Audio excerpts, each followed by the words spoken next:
So I'm here with Dee Morris and Julia Bloch. Hello, Julia. Hi, Al. Hello, Dee. Hi, Al. And Annette Debo, who's traveled a long way to be with us. And thank you very much. And there's just incredible HD-ness in the room, such HD expertise. And I really wanted to take advantage of this to have the four of us talk about HD and Imagism in a way that would be helpful to people who are approaching Imagism and maybe HD for the first time. So, Annette, I know this is a huge question, but HD's particular approach to Imagism, her version of Imagism, what are some of the qualities that are just so important and central to her approach to Imagism? Yes. So the Imagist, the writings about it come out after she's already writing poems. And they focus on the image then. So you're coming out of the 19th century where you have very elaborate lines with lots of adjectives, and Imagist poetry strips it all down and then focuses on creating an image and doesn't tell you how to feel about the image, but presents you with the image, and the reader then is asked to do the additional work of what to do with that, and that Imagism that has this very spare form, and that I think is its most stripped down form, and then she retains the ability to create these images throughout her body of work for the rest of her career. So her Imagist moment was not just a blip or a one-off. She was already inclined to do that kind of work, and then her work within a brief heyday of a movement became a lifestyle, I guess you could say. Not a lifestyle, but a style of a life. She does much more complicated poems, but her ability to render an image so concretely and well stays. Absolutely. Okay. So, Julia, if HD is I was going to say classic Imagist, but that's just such the wrong word, is a wonderful example of Imagism doing its thing. How come there's so much repetition? For instance, in C rose, harsh rose. I mean, if there were real true condensation, we wouldn't have both. Or Oread, whirl up C, whirl your pointed points, splash your great pines, whirl, your, pines, hurl, which rhymes with whirl, cover us, hurl. There's so much repetition. How is that imagistic? You know, I've actually never thought about it that way, but I think one of the things that's happening is when you strip away the associations with objects and words, you have to strip away all of the associations. And so I think that's one of the functions of the repetition in HD, is that in C rose, you have to hear the word rose over and over again in different settings in order to really, you know, be able to jettison all of the baggage that comes along with an object like a rose. And so she's putting the rose in unexpected settings, but she's also clearing away all the stuff over and over again.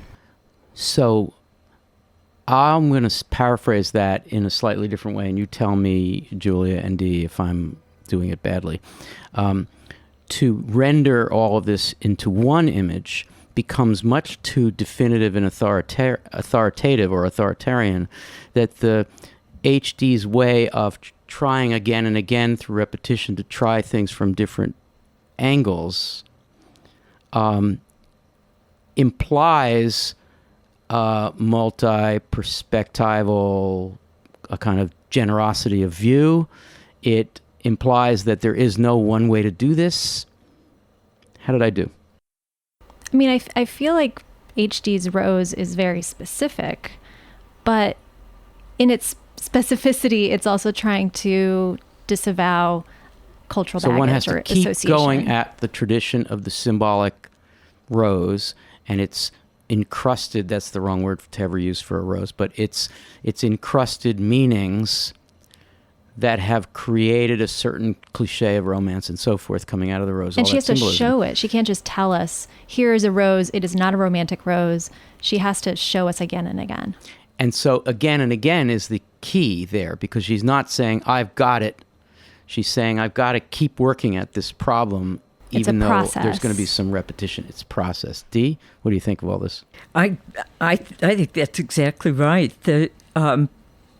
When you say a word, any word, over and over and over, like rose, rose, you begin to take the word apart and put it together again. So in some ways, it's ROWS. In some ways, it's a verb, rose, like rise up. It's not a thing that gets commodified and you pay $15 for one not on Halloween, on Valentine's Day. Right. But this is the rose that was produced with all the other stinted, ugly roses clipped off because they weren't good enough. That's right, because it's too scrubby. But then you realize, too, that rose is an anagram for eros, E-R-O-S, meaning love and erotic attraction. And so she's positing a different kind of eros here that we get to by saying over and over again, rose, rose, rose. Annette, it's hard for some of us to get past Pounds, Ezra Pounds, and sometimes Amy Lowell's and sometimes Harriet Monroe's championing of HD as an imagist. So let's just leave all that aside, because there's some of that was bluster, some of it was Pound not getting her at all, really misunderstanding. So let's clear that away and say, this is such a hard question, but you're the one to ask, what is HD doing in her imagist phase? How would we describe her imagism? You've already started us, but I guess I'm asking you to say a little more. I have. Okay, so let me know if I'm answering this on too large of a level. When you look at the volume Sea Garden, the repetition... What year was that about? 1916. And the original poems are published in Poetry in 1912. So the poems, not only do they say rose in them a lot, but you have see rose, see poppies, see violets. You have lots and lots of different kinds of flowers that are growing on the coast. And so when I was writing my dissertation, I looked them all up. Yes. And they are all real. And I think I started looking and then I was surprised. And so it is indeed a sea garden. And it's always on that edge, on that border. She really likes that border. Why? She does, because it is an opportunity for danger. So these are the roses who grow in the very difficult places. When a lot of times now when we grow roses in our garden and they're so large and so beautiful and they don't smell good anymore because they've been hybridized.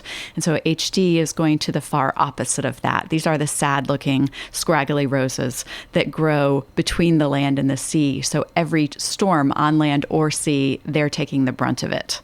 But yet they have this fragrance. So why would a poet so devoted to specificity and precision want to hang out in such a liminal space?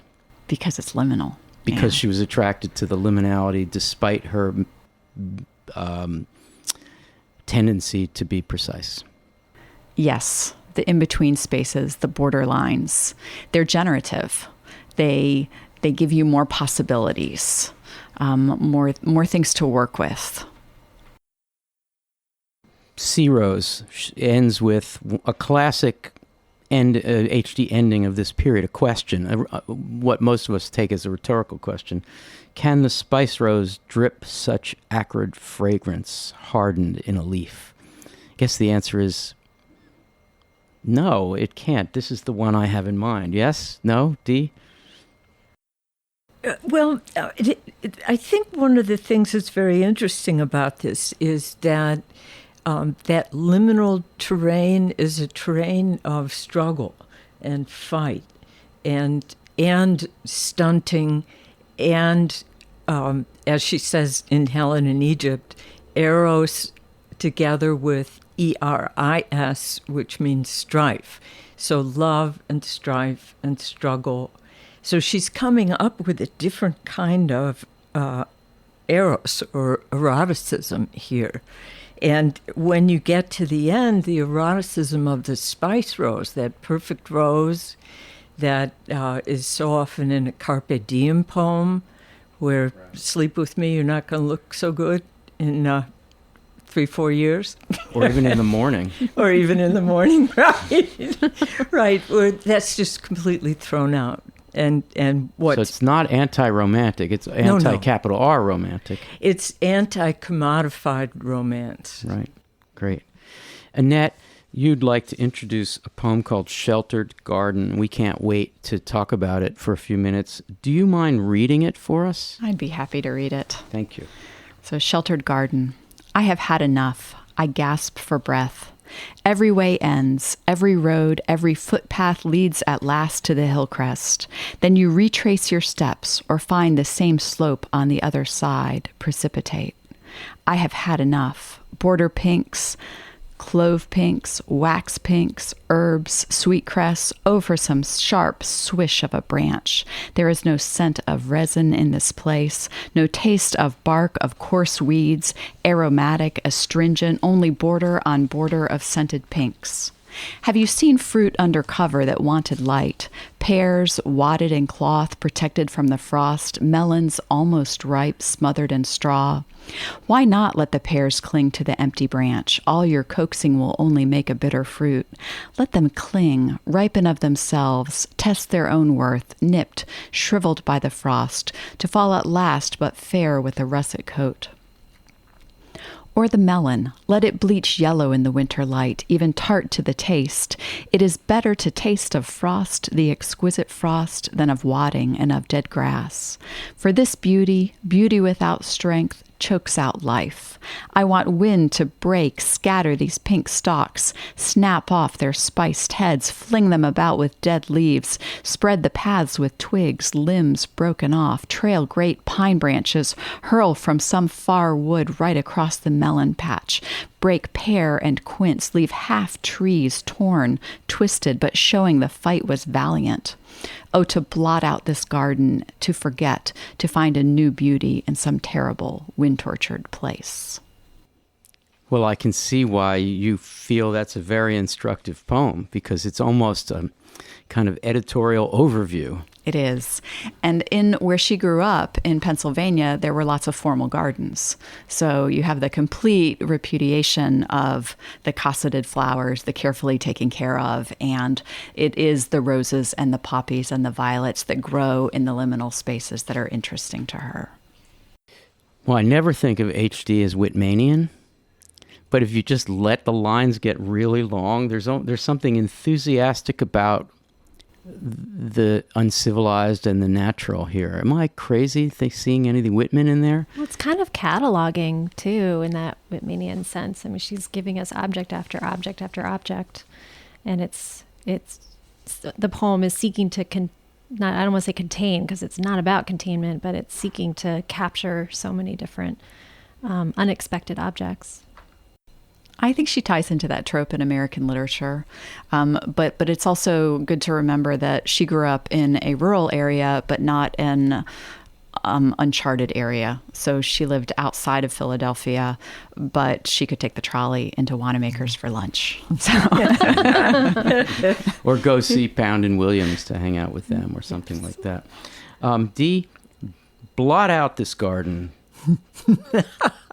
to forget, to find a new beauty in some terrible wind-tortured place. Do you want to? I mean, it's not unobvious, but you want to comment on that? Well, you know, one of the things that I love about the way that she works is that there'll be a word earlier in the poem that then is evoked by a later word, and blot is partly evoked, it seems to me, by wadded pears, which are exactly the opposite of sharp, vulnerable, fleshy pears, beautiful pears. And so when she says blot out, she's looking for vulnerability, exposure,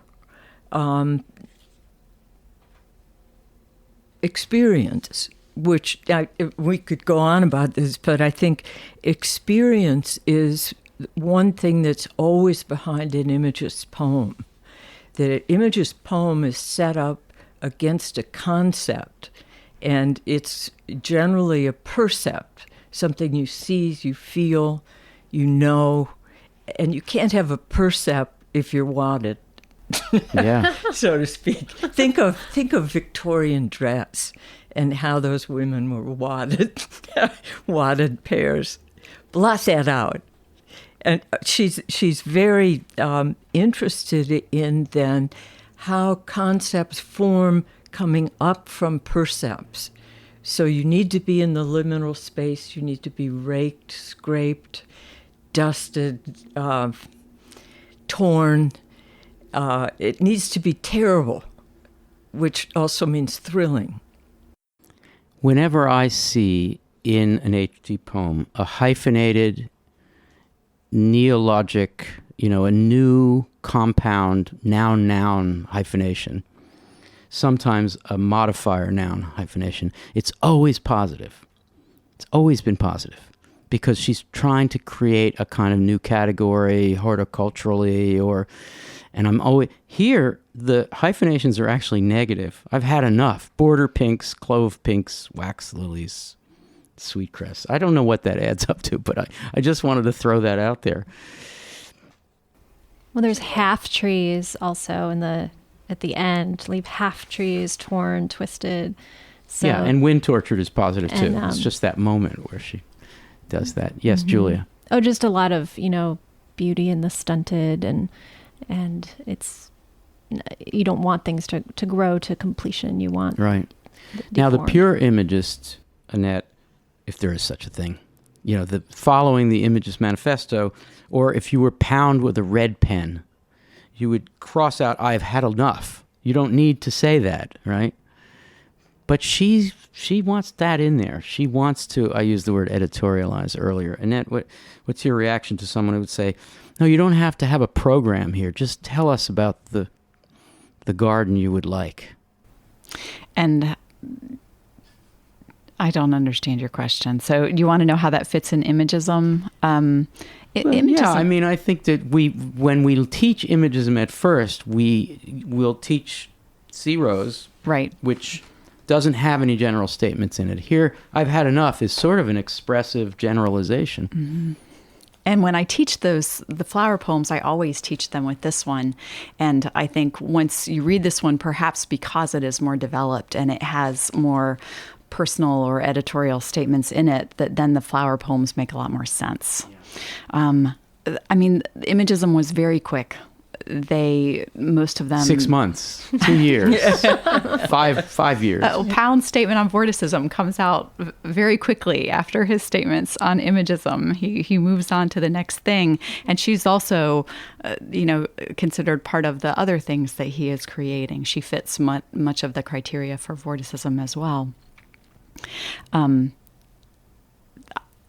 guess I see the same techniques in here that she's using in the flower poems that make it an Imagist poem, but it's not like in The Station of the Metro in terms of just sheer brevity. And that poem relies heavily on prepositional phrases, and she's using a much wider variety of grammar and grammatical constructions.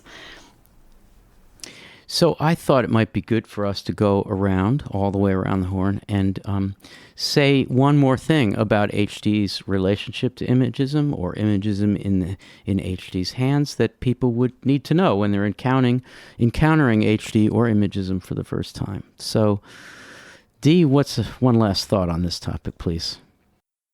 I think it's useful to think of Imagism with the developing cinematic theory of the time, and to think about the way in which often what Imagism will do is put two things side by side and ask you, as if it were a montage, to make a third thing. So whirl up sea, whirl your pointed pines. That poem is sea on the one hand, pines on the other. And by the time you get to the end, what you have is the verb, whirl, and you can't tell if the sea is being seen in terms of the pines or the pines in terms of the sea. What you have is sea pines. And what we have in Sheltered Garden are, fancy cultivated flowers, wax lilies. So it's the opposite. Things that stultify as against things that release and become vibrant. I love that observation. Thank you, Dee. And what HD manages to do in the way you suggest, to create two vocabularies or an analogy where it's there's a transitive principle. One is equal to the other is equal. And Williams learned that from her for sure. Flowers by the Sea does exactly the same thing. And first of all, he stole the liminal space from her, because I can't imagine that he was spending a lot of time wandering in these spaces and taking horticultural notes. But in addition, he does exactly that. He says, is this flower like the sea, or is this sea like the flower? These kind of chicory on the waves. And it's a really, really sophisticated move. And is there another poet who did that before her that way? I don't think so. I can't think of anyone. Because it's so stripped down. And the brilliant thing was that what then Pound took from it was to compare it with the Chinese ideogram, which he sees as a different way of knowing, but a way of knowing that makes a word into a compound. So in his reading, in a Chinese ideogram for sunrise, you have the ideogram for tree, and then the ideogram for sun tangled in the tree. So Pound would say, any idiot knows that it's sunrise.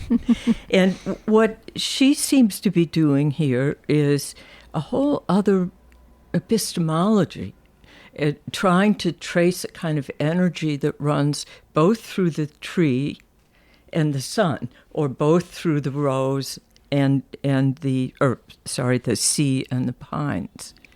I don't know if that's clear. Yeah, no, it's very clear. And the last time I taught Oriad, I said to my students, I was all enthusiastic, and I said to my students, the Imagist poems we're going to read today do not go in for symbols. They do not go in for metaphor or analogy or likenings. Then we did Oriad, and a student shot up his hand and said, wait a minute, she's likening the tips of the waves to pines. I said, no, she's not likening. They are the same. She's thinking of both of them at once, and they're both literally exactly that. It's great to remember, in terms of the physics of the time, people were beginning to see particles and energy as the same force.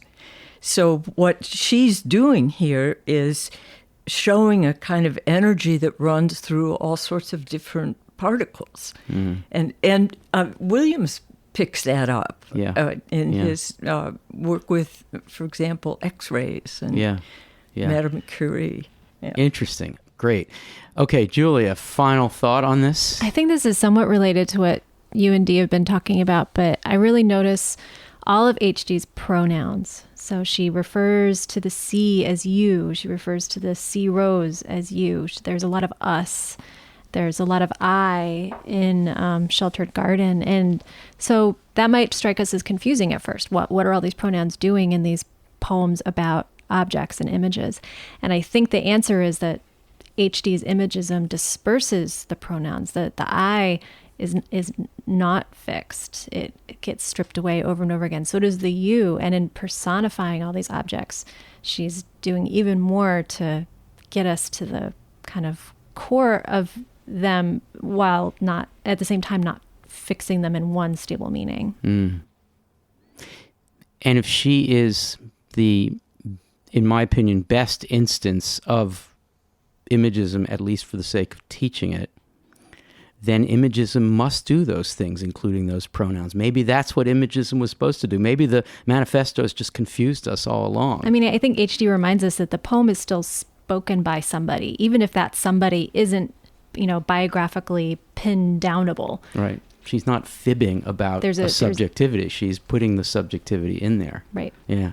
Annette Debo, last thoughts on this?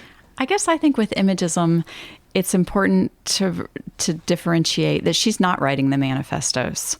Other people are. And so they describe some of what she's doing, but not entirely what she's doing. And I think also that when we read HD, and I use her all the time to teach the image and Imagism, and it works beautifully. And she left it very quickly. So it's this moment, and she got stuck there for so long. And to teach it, and then also say, okay, and what does she do with images that are then more complicated in her later poems? She fought against that for a long time at the end of her life, and finally we consider her an imagist, but also all sorts of other things as well. Yeah. That's a great point. My final thought is simply this. When I teach early modernism, the modernism that arises from Imagism, I teach William Carlos Williams, and the students are stunned by the way in which Williams celebrates urban artifice and garbage and broken bottles and things. And when he uses the word green in relation to them, you get this feeling that something is growing and it becomes organic, and that's very cool. And I think it's a very exciting revelation to realize that the 20th century comes with finding beauty in broken crap in the streets of the city.